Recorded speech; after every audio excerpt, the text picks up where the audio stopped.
কমলাকান্তের জীবনে আফিম জুটিলেও কখনো প্রেম জোটে নাই, কিন্তু প্রেম সম্পর্কে বিচার বিশ্লেষণ করিয়া কমলাকান্ত বুঝিয়াছে প্রেম অনেকটা সর্দির মতন। প্রথম অবস্থায় রস অতি বেশি থাকে, খাইতে বসিলে রস পড়ে, পড়িতে বসিলে পড়ায় মন বসে না, রস পড়ে।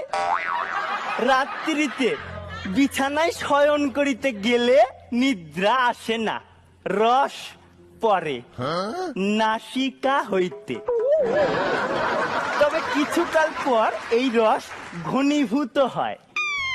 মনুষ্য কহে পিরিতি কাঁঠালের আঠা, লাগিলে পরে ছাড়ে না। কমলাকান্ত কহে প্রেমরূপ সর্দির রস যদি একবার ঘনীভূত হইল, আঠা কিছু কম হয় না।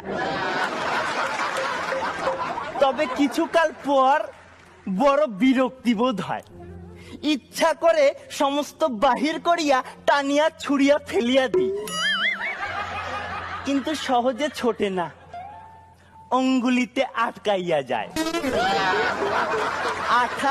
আঠা অতি কঠিন বস্তু, কিন্তু আপনি যদি ছুড়িয়া ফেলিয়া দিয়া অঙ্গুলি দ্বয় মুছিয়া লইতে পারিলেন তো ভালোই। আপনি যদি অন্তরে টানিয়া লইতে পারিলেন তো ভালোই, কিন্তু ইহাদের মাঝামাঝি যদি কপ হইয়া বুকে আটকাইয়া গেল, তাহা হইলে বেদনার শেষ নাই, আপনি দেবদাস হইয়া গেলেন।